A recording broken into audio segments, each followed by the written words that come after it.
setiap apa yang kita lakukan dalam setiap amalan-amalan pasti disertai dengan niat.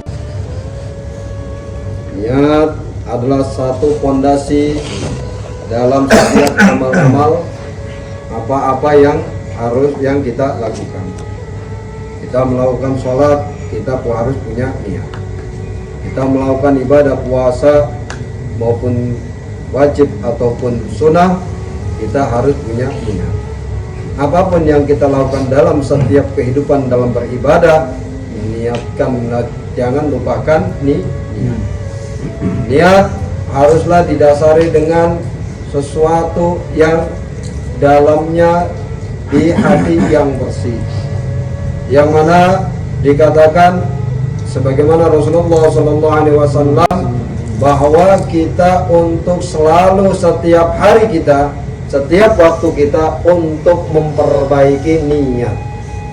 Untuk memperbaiki niat. Karena apa? Niat kadangkala ini bisa menyimpang. Yang tadinya, ya Allah, aku hari ini ingin sholat berjamaah di masjid. Niat udah sholat berjamaah, niat sholat berjamaah. Tiba-tiba tengah jalan ada orang yang kita hormati atau orang yang kita cintai, entah itu mertua ataupun orang tua. Tiba-tiba, oh saya nanti niat sholat berjamaah di depan mertua, kita khusyuk-khusyukin. Biar apa? Dapat penilaian dari orang tua atau mertua ataupun orang yang kita hormati. Ini niat kita jadi niat yang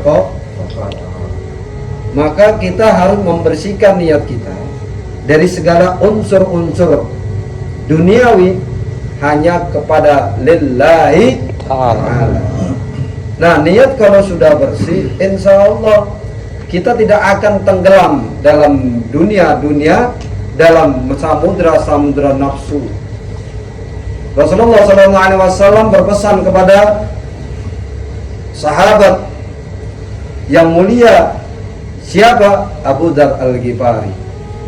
Abu Dzar Al-Ghifari pesan oleh Rasulullah, hai Abu Dzar, perbaiki kamu punya niat, maka sesungguhnya niat ibarat perahu untuk menempuh, untuk menyeberangi atau mengarungi samudra yang luas dan dalam.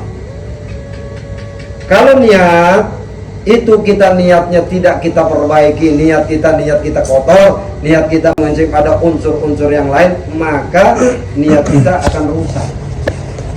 Apa yang kita niatkan bukan karena Allah, maka itu yang akan kita dapatkan.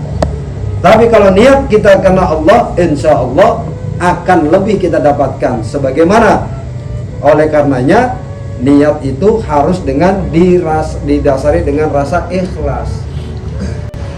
Kenapa harus ikhlas? Sebagaimana Al-Imam Al-Ghalayani menyatakan di sini dalam kitabnya Al-Ikhlas, al-amalu jismun ruhuhu ikhlas, bahwa amalan-amalan hanya ada satu semangat, ada satu ruhnya, yaitu ikhlas.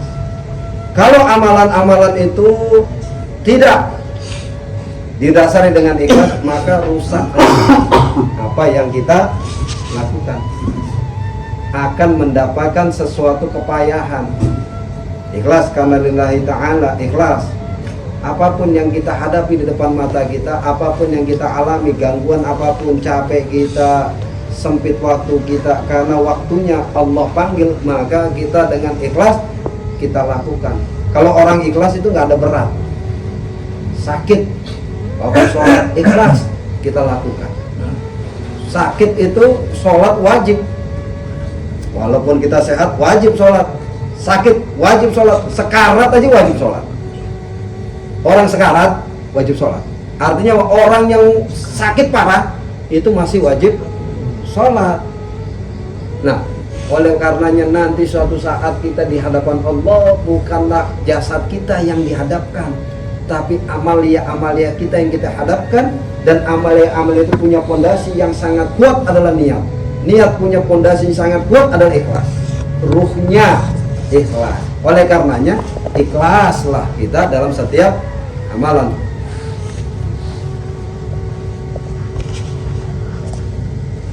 Makanya kita dalam setiap step ini jangan pernah kita untuk selalu tidak menyertai ikhlasan kita dalam setiap amal-amalan kita. Ya kan? Dari mana? Dari ruh. Ruh apa adalah ikhlas. Maka setiap amalan itu jangan seperti kita melakukan menyiramkan sesuatu air di pasir. Kalau kita menyiram air di pasir, ada nggak bekasnya? Ikhlas semacam itu, Pak. Amalan kita semacam itu. Kalau kita siram ke pasir, itu tidak akan bekasnya, karena tidak ada ikhlas. Karena jisim itu ada napaknya, ada tapakannya. Oleh makanya, setiap apa yang kita lakukan ini harus kita bersihkan hati kita. Harus kita luruskan kita punya niat. Kalau lurus niat, harus kita ikhlaskan kita punya amalan, sesuatu wewenang Allah yang Allah berikan. Artinya apa? Ikhlas haruslah didasari dengan lillahi ta'ala. Jadi sesuatu yang kita lakukan janganlah pernah kita lepas dengan namanya ruhnya amal, yaitu ikhlas. Sebagaimana Rasulullah Sallallahu Alaihi Wasallam dalam sabdanya dalam hadis arba'in, ini sangat populer ya. Ketika Rasulullah Sallallahu Alaihi Wasallam yang disampaikan oleh Sayyidina Umar bin Khattab, hadisnya ini sangat populer. Ya, apa yang dikatakan? Soal ihsan. Apa dikatakan soal ihsan? Nah, dikatakan di situ Rasulullah Sallallahu Alaihi Wasallam, malaikat Jibril bertanya, apa itu ihsan? Apa dikatakan? Ketika engkau beribadah, seakan-akan engkau melihat Allah. Tapi ketika engkau tidak bisa, seakan-akan engkau diawasi dalam setiap gerak-gerikmu. Begitu. Jadi nama ikhlas ini sangat jaga, ikhlas itu sangat berat. Orang gampang mengucapkan, wallahi saya ikhlas hari ini. Tapi Allah akan coba kita punya ucapan, akan coba kita punya niat. Apa itu? Suatu saat atau beberapa detik ke depan kita akan diuji. Orang yang kita beri, kita bantu, balasannya tidak mengenakan pada kita. Apa yang terjadi? Akan gundul kita punya hati. Oh, si fulan ini kurang ajar, udah dibantu, ini udah hilang. Nilai kita sudah hilang. Ikhlas itu janganlah kita ungkit-ungkit, jangan kita saya ikhlas sudah lillahi ta'ala. Lakukan, kita hanya bertawakal kepada Allah, la haula wala quwwata illa billahil aliyil azim. Apapun yang kita lakukan lillahi ta'ala. Jadi apapun balasan, kalau ikhlas kita memberikan sesuatu pada seseorang, memberikan pada seseorang, jangan kita harapkan pemberian imbal balik dari makhluk, tapi kita hanya mengharapkan lillahi ridhonya Allah. Insya Allah kita akan mendapatkan kebaikan dan manfaat. Billahi taufiq wal hidayah, alafu minkum. Assalamualaikum warahmatullahi wabarakatuh. Waalaikumsalam warahmatullahi wabarakatuh.